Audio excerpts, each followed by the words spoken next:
Market కి 1000 కోట్లు ఎలా ఉంటుందో తెలుగు సినిమా చూపించింది. ఇండియాలో ఎన్ని లాంగ్వేజెస్ ఉన్నా ఎక్కువ 1000 కోట్లు ఇచ్చిన ఇండస్ట్రీ కూడా మనదే. చరిత్ర సృష్టించాలన్న మనమే, తిరగ రాయాలన్న మనమే అంటూ చాటి చెప్పిన టాలీవుడ్ కు చుక్కెదురైంది. ఈ ఏడాది 1000 కోట్లు ఎలా మిస్ అయిందో చూద్దామా. ఈ ఏడాది పవన్ కళ్యాణ్ 2 సినిమాలతో వచ్చాడు. చిరంజీవి కనిపించలేదు. బాలకృష్ణ డిసెంబర్ 5న అఖండ 2తో వస్తున్నాడు. పాన్ ఇండియా హీరోల విషయానికొస్తే రామ్ చరణ్ గేమ్ చేంజర్ తో వస్తే నిరాశ ఎదురైంది. ఎన్టీఆర్ వార్ 2తో వచ్చిన డిజాస్టర్ అయింది. అయినా ఈ సినిమా బాలీవుడ్ మూవీగా తెలుగులోకి డబ్ అయింది. ఇక డార్లింగ్ అల్లు అర్జున్ ఈ ఏడాది మొహం చాటేశారు. ప్రభాస్ లాస్ట్ మూవీ కల్కి 2024 జూన్ 27న రిలీజ్ అయింది. అదిగో ఇదిగో అంటూ ఊరించిన రాజాసాబ్ 2026 జనవరి 9న రిలీజ్ అవుతోంది. బాహుబలి 2 కల్కితో 1000 కోట్లు చూసిన ప్రభాస్ ఈసారి ఎక్స్పెరిమెంట్ చేస్తూ హారర్ కామెడీని ఎంచుకున్నాడు. మరి ఈ జాన్రా 1000 కోట్లు టచ్ చేస్తుందో లేదో చూడాలి మరి. ఇక బన్నీ అయితే పుష్ప 2 తర్వాత 6 నెలలు గ్యాప్ తీసుకుని అట్లీ మూవీ మొదలుపెట్టాడు. భారీ విఎఫ్ఎక్స్ వర్క్ తో రూపొందుతున్న ఈ చిత్రం 2026లో అయినా వస్తుందో లేదో తెలియడం లేదు. పుష్ప 2తో రికార్డులు తిరగరాసిన స్టైలిష్ స్టార్ పై ఫ్యాన్స్ కు 1000 కోట్ల ఆశ ఉన్నా ఇప్పట్లో రిలీజ్ అయ్యేటట్టు కనిపించడం లేదు. బాక్సాఫీస్ ను 1000 కోట్లతో గెలవాలంటే అంత ఈజీ కాదు. పాన్ ఇండియాగా రిలీజ్ అయినా తెలుగులో ఎక్కువ వసూలు రాబట్టి రికార్డులు క్రియేట్ చేస్తే సరిపోదు. ముందు హిందీ ఆడియన్స్ ని మెప్పించి బాలీవుడ్ లో 200-300 కోట్లు దాటితేనే 1000 కోట్ల క్లబ్ లో చేరే ఛాన్స్ ఉంటుంది. బాహుబలి 2, RRR, కల్కి, పుష్ప 2 హిందీలో భారీ వసూలు రాబట్టడంతో 1000 కోట్ల క్లబ్ లో చేరడం ఈజీ అయింది. ప్రభాస్ బాహుబలితో పాన్ ఇండియా హీరో అయ్యాడు. RRR తో ఎన్టీఆర్, రామ్ చరణ్ కు గ్లోబల్ ఇమేజ్ వచ్చింది. అయితే ఆ తర్వాత వీళ్లు నటించిన సినిమాల కంటెంట్ బాలీవుడ్ ఆడియన్స్ కు నచ్చలేదు. దీంతో రాధేశ్యామ్, ఆదిపురుష్, గేమ్ చేంజర్, వార్ 2 హిందీలో డిజాస్టర్స్ అయ్యాయి. 1000 కోట్లకు దూరమయ్యాయి. నెక్స్ట్ 1000 కోట్ల సినిమా అంటే ఏ సినిమా అయితే తెలుగులో 200-300 కోట్లు రాబట్టి హిందీలో 200 కోట్లు తీసుకొచ్చి పాన్ ఇండియా హిట్ అవుతుందో ఆ సినిమా మాత్రమే 1000 కోట్ల క్లబ్ లో చేరుతుంది. రజనీకాంత్ కూలీ తంబేలకే నచ్చలేదు. దీంతో ఎన్నో ఆశలు పెట్టుకున్న కూలీ 500 కోట్లు మాత్రమే చూసింది. ఇంతవరకు 1000 కోట్ల సినిమా లేని కాలీవుడ్ కూలీని నమ్ముకుంటే హ్యాండ్ ఇచ్చింది. అల్లు అర్జున్ అట్లీ మూవీ కూడా 2027నే రిలీజ్ అవుతుంది. ప్రభాస్, సందీప్ వంగ సినిమా స్పిరిట్ కు సూపర్ క్రేజ్ ఉన్నా ఈ మధ్యనే సెట్స్ పైకి వెళ్ళింది. ప్రభాస్ డేట్స్ ఇచ్చి పూర్తి చేసేసరికి 2027 వచ్చేస్తుంది. మరి ఈలోగా వచ్చే రాజాసాబ్, ఫౌజీతో ఏమైనా సత్తా చాటుతాడేమో చూడాలి మరి. ఈ ఏడాది తెలుగులో 1000 కోట్ల సినిమా లేకపోయినా 2026లో మాత్రం ఆశలున్నాయి. రామ్ చరణ్ పెద్ది, ఎన్టీఆర్, ప్రశాంత్ నీల్ మూవీస్ హిట్ కావడమే కాదు, హిందీ ఆడియన్స్ కు నచ్చితే 1000 కోట్లు రాబట్టే ఛాన్స్ ఉంది. పెద్ది మార్చి 27, ఎన్టీఆర్ మూవీ దసరాకు రానుంది. ప్రభాస్ రాజాసాబ్, ఫౌజీతో రానున్నాడు. మరి 4 ఎన్ని చిత్రాలు 1000 కోట్ల క్లబ్ లో చేరుతాయో చూడాలి మరి. ఆమె ఇండస్ట్రీకి వచ్చి 10 ఏళ్లు దాటింది. బాలీవుడ్ లో నటించిన పేరు రాలేదు. భారీ ఆఫర్స్ అంతకంటే లేవు. ఈ అమ్మడికి క్రేజ్ తీసుకొచ్చే బాధ్యతను తెలుగు సినిమా తీసుకున్నా టాలీవుడ్ వల్ల కూడా కాలేదు. ఆ మధ్య వరుస సినిమాల్లో కనిపించి మాయమైన ఆ బోల్డ్ బ్యూటీ ఎవరో చూద్దామా. బాలీవుడ్ బోల్డ్ బ్యూటీ ఊర్వశి రౌతేలా 10 ఏళ్ల క్రితం తన 19వ ఏట సింగ్స్ ఆఫ్ ది గ్రేట్ మూవీతో ఎంట్రీ ఇచ్చింది. స్కిన్ షోకు తెరలేపినా ఈ అమ్మడికొచ్చిన ఆఫర్స్ అంతంత మాత్రమే.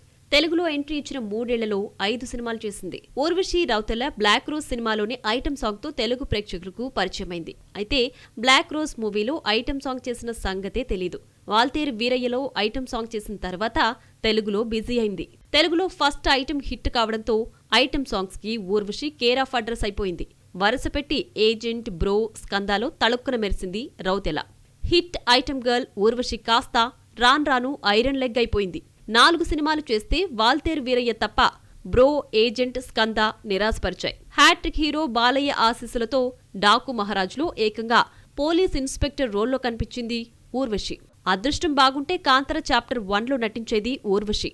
ఈ అమ్మడి పేరు ప్రకటించినా ఎందుకోగాని hero cum director Rishab Shetty ఈ అమ్మడిని పక్కన పెట్టేశారు. డాకు హిట్ అయినా తెలుగులో ఈ అమ్మడికి ఛాన్సులు దక్కలేదు. టాలీవుడ్ లో ఒక్కసారిగా మెరిసి మాయమైపోయింది ఊర్వశి. రొమాంటిక్ సాంగ్ వచ్చిందంటే ఆ సింగర్ తోనే పాడించాల్సిందే. ఐటమ్ గర్ల్ వాయిస్ మత్తుగా ఉండాలంటే ఆ సింగర్ నే పిలుస్తున్నారు.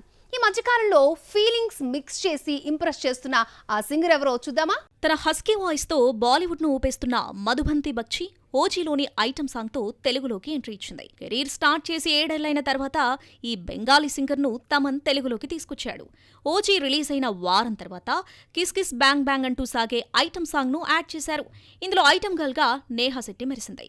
మధుబంతి 6 ఏళ్లుగా కెరీర్ సాగిస్తున్న స్త్రీ 2లోని ఆష్కీ రాత్ సాంగ్ క్రేజ్ తీసుకొచ్చింది. ఈ సూపర్ హిట్ తర్వాత మధుబంతి ఒక్కసారిగా బిజీ అయిపోయింది. ఈ ఏడాది ఇప్పటికే 10 హిందీ పాటలు పాడేసింది. మధుబంతి బక్షి ఇండియాలో క్రేజీ సింగర్ అయిపోయింది. నిషా ఎక్కించే వాయిస్ తో సాంగ్ కు క్రేజ్ తీసుకొస్తుంది. అజయ్ దేవగన్ నటించిన ఆజాద్ మూవీ ఫ్లాప్ అయినా మధుబంతి పాడిన హాయ్ హమ్మా సాంగ్ హిందీలో మారుమోగిపోయింది. మధుబంతి స్త్రీ 2లో పాడిన ఆజ్ కి రాత్ సాంగ్ చార్ట్ బస్టర్ కావడంతో పుష్ప 2లో ఫీలింగ్స్ సాంగ్ ను ఈ వాయిస్ తోనే పాడించాడు దేవిశ్రీ. స్త్రీ 2, పుష్ప 2 బాలీవుడ్ రికార్డులు తిరగరాయడం, ఈ రెండింటిలో మధుబంతి పాడిన పాటలే టాప్ గా నిలవడంతో మధుబంతి క్రేజీ సింగర్ గా మారింది.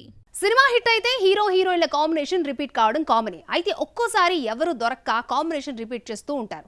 ఇలాంటి సందర్భాలు ఈ మధ్య పెరిగిపోయాయి. హీరో హీరోయిన్ల రిపీట్ కాంబినేషన్ వెనకాల ఒక్కొక్కరిది ఒక్కో రీజన్.